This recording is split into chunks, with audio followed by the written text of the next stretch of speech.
Bismillahirrahmanirrahim. Assalamualaikum warahmatullahi wabarakatuh. Perkenalkan, nama ana Irma Oktanur Fiza, NIM 1914020103. Jurusan Pendidikan Bahasa Arab, Fakultas Tarbiyah dan Keguruan, Universitas Islam Negeri Imam Bonjol Padang. Di video kali ini Irma akan menjelaskan cara menggunakan aplikasi Filmora dan apa saja kelebihan dan kekurangan aplikasi Filmora untuk media pembelajaran. Penjelasan ini merupakan tugas kelompok 6 tentang aplikasi untuk pembelajaran dan praktek pembuatannya, aplikasi Filmora dan sejenisnya dalam mata kuliah Wasail Ta'lim Al-Lughah Al-Arabiyah. Baiklah, langsung saja Irma akan menjelaskan cara menggunakan aplikasi Filmora. Yang pertama, memilih klip di perpustakaan media. Untuk memilih satu file media, klik pada tampilan thumbnail-nya. Untuk memilih beberapa file media, tekan dan tahan kontrol, lalu klik thumbnail media yang ingin kita pilih. Dan yang ketiga, untuk memilih urutan file media, klik thumbnail pertama dalam urutan, tekan dan tahan shift, lalu klik thumbnail terakhir dalam urutan. Yang kedua, menghapus media dari media library. Pada media library, klik kanan pada klip yang ingin kita hapus dan pilih hapus. Saat kita menghapus video atau media lain dari media library, kita hanya menghapusnya dari Filmora dan tidak menghapusnya dari komputer atau perangkat penyimpanan kita. Yang ketiga, menambahkan video dan media lainnya ke timeline. Ada dua cara untuk menambahkannya. Yang pertama, klik pada thumbnail klip video atau media lain di media library. Kemudian, seret dan letakkan di timeline. Yang kedua, klik kanan pada thumbnail media yang kita inginkan dan pilih salah satu dari pilihan. Yang keempat, mengakses sampel color dan sampel video. Filmora mencakup beberapa warna sampel dan video countdown atau video intro hitungan mundur. Untuk mengakses sumber ini, klik media di bawah menu, lalu pilih sampel color atau sampel video. Yang kelima, menghapus klip dari timeline. Untuk menghapus satu klip video atau media lain dari timeline, klik kanan pada media timeline dan pilih delete, atau pilih klipnya dan tekan ikon delete di toolbar, atau juga tekan tombol delete pada keyboard kita untuk menghapus beberapa klip video atau media lain. Tekan dan tahan kontrol, lalu pilih file target yang akan dihapus. Setelah selesai memilih, lepaskan kontrol dan hapus item menggunakan ikon delete, tombol delete pada keyboard kita, atau dengan mengklik kanan dan pilih delete. Yang keenam, memotong video klip. Jika kita perlu memotong dari awal atau akhir klip video atau bagian media lainnya, arahkan mouse kita ke tepi kiri atau kanan klip dalam timeline sampai ikon trim tool, kemudian klik dan seret ujung klip kita ke depan atau ke belakang untuk memotong bagian yang tidak diinginkan. Jika perlu memotong bagian di tengah klip video, seret playhead ke titik awal bagian yang tidak diinginkan dan tekan ikon gunting untuk membagi klip.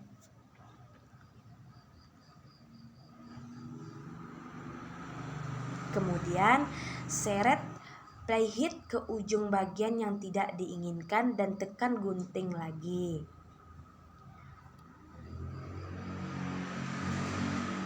Yang ketujuh, memisahkan klip video. Untuk membagi klip secara manual pada timeline, tempatkan playhead pada posisi di mana kita ingin membagi klip. Klik pada kanan dan pilih split. Klik kanan pada klip di panel media library dan pilih opsi skin detection. Di jendela pop-up, klik tombol deteksi pemandangan mungkin memakan waktu beberapa saat. Setelah proses deteksi selesai, pilih adegan yang tidak diinginkan dan tekan delete untuk menghapusnya. Yang kedelapan, memutar atau membalik klip video. Untuk memutar atau membalik klip, yang pertama kita harus klik 2 kali klip di timeline. Yang kedua, pada panel video pop-up, pilih efek transform. Dan yang ketiga, untuk memutar klip, seret penggeser putar ke kanan atau masukkan nilai angka di bagian putar. Dan yang keempat, di bagian balik, klik ikon flip horizontal untuk membagikan klip dari kiri ke kanan atau klik ikon flip vertikal untuk membalikkan klip. Yang kesembilan, memangkas klip video. Langkah-langkahnya untuk memotong dan memperbesar bagian dari klip video. Yang pertama adalah klik kanan pada klip di timeline. Yang kedua, pilih opsi crop dan zoom panel dari menu atau klik crop. Yang ketiga, di jendela pop-up, pindahkan dan sesuaikan kotak untuk mengelilingi area yang ingin kita potong. Yang ke-10, menggabungkan beberapa video. Ketika kita memiliki beberapa klip video secara berurutan dan ingin menggabungkannya menjadi satu klip, caranya adalah letakkan klip di timeline sesuai dengan urutan yang kita inginkan dan ekspor sebagai satu video. Dan yang ke-11, copy atau menyalin dan menempelkan klip video. Kita dapat copy paste klip di akhir video kita atau menyisipkan di playhead yang kita tentukan. Yang ke-12, meningkatkan klip video. Kita dapat meningkatkan klip video dengan mengatur dan menyesuaikan width, balance, tone, warna, cahaya, dan HSL dan dengan menambahkan sketsa vignette.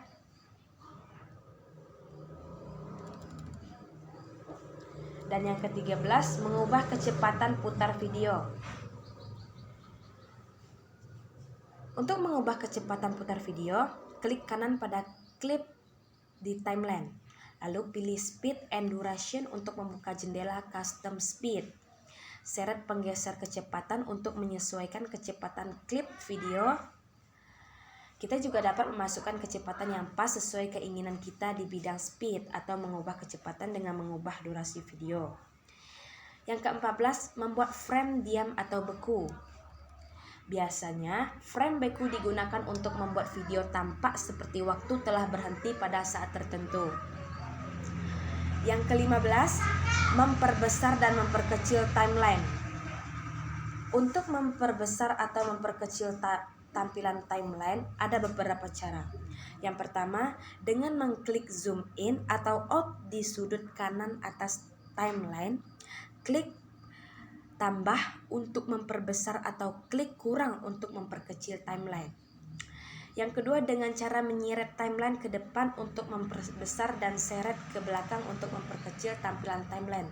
Cara memperbesar dan memperkecil timeline. Yang ketiga, gunakan shortcut pada keyboard.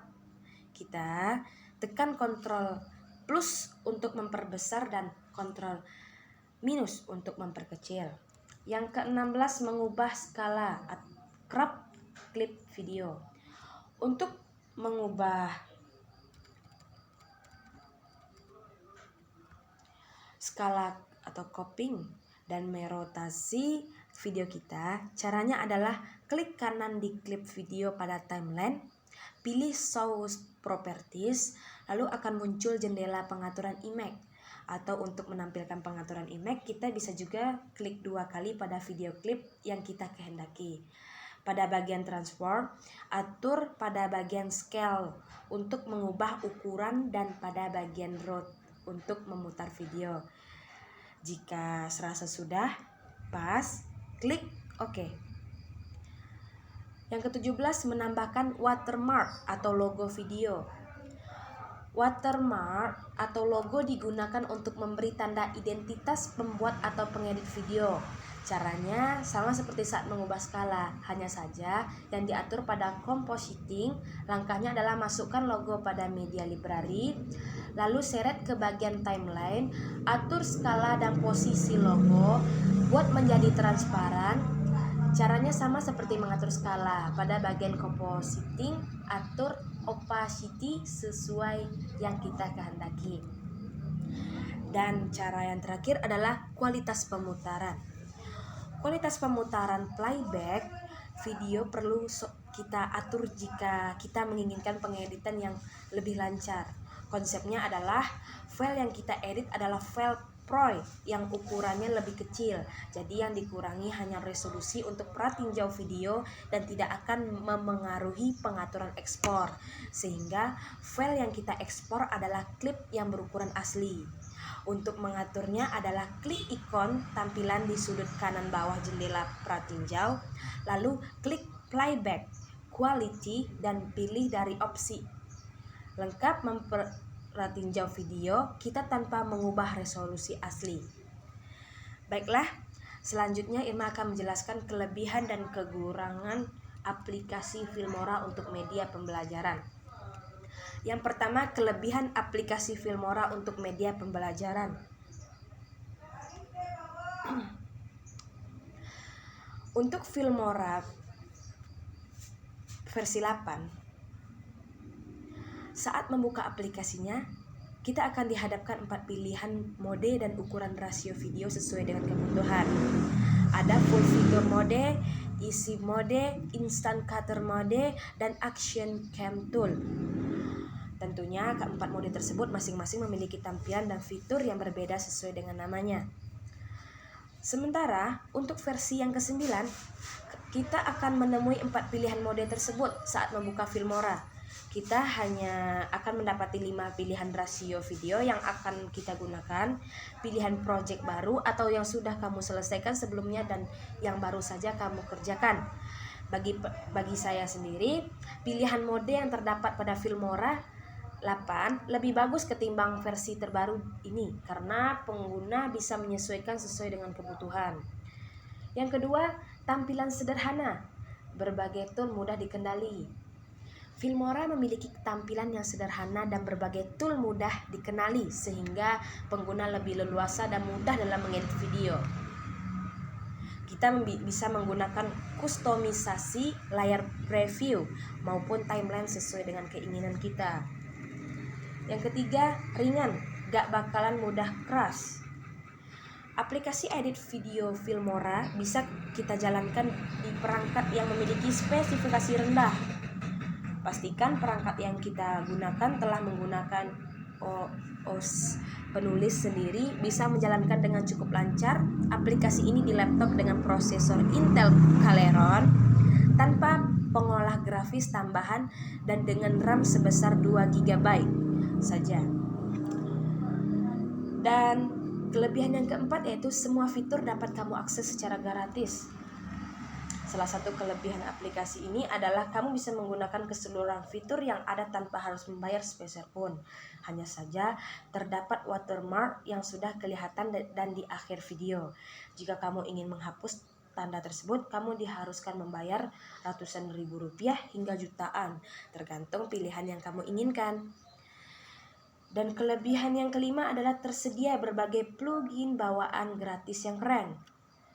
Selain akses ke semua fitur secara gratis, Filmora juga menyediakan berbagai plugin bawaan yang ciamik. Namun beberapa plugin harus kamu download terlebih dahulu sebelum menggunakannya. Kelebihan yang keenam, tersedia paket plugin membayar dengan harga terjangkau. Jika kita menginginkan koleksi plugin lebih banyak dengan kualitas yang lebih keren lagi, kita bisa membeli di situs Filstock dengan harga relatif cukup terjangkau. Menurut saya sendiri, plugin bawaan maupun versi gratis di Filstock sudah lumayan untuk mengedit video dengan kualitas yang bagus. Kelebihan yang ketujuh yaitu hasil kualitas video dapat kamu tentukan sesuai dengan kebutuhan. Setelah selesai mengedit video, kita bisa melakukan ekspor editan ke berbagai opsi yang tersedia, seperti format file, resolusi video, frame rate, hingga bitrate. Kamu juga bisa secara instan memilih kualitas video sesuai dengan perangkat atau media sosial yang kamu inginkan. Misalnya untuk smartphone, konsol game, TV, YouTube, Vimeo, iPod, maupun smart TV. Dan kelebihan yang ke-8, tersedia berbagai tutorial resmi secara gratis dari Filmora. Selanjutnya, kekurangan aplikasi Filmora untuk media pembelajaran. Yang pertama, tidak leluasa mengedit sesuai yang diinginkan, terutama dalam mengolah teks dan sound perlu mengunduh terlebih dahulu fitur efek yang diinginkan. Yang kedua, efek baru hanya bisa diakses pada paket berbayar. Jika ingin membuka semua fitur yang diperlukan, biaya tambahan. Baiklah, mungkin hanya sekian penjelasan dari Irma. Jika ada kesalahan, mohon dimaafkan. Irma sudahi dengan Assalamualaikum warahmatullahi wabarakatuh.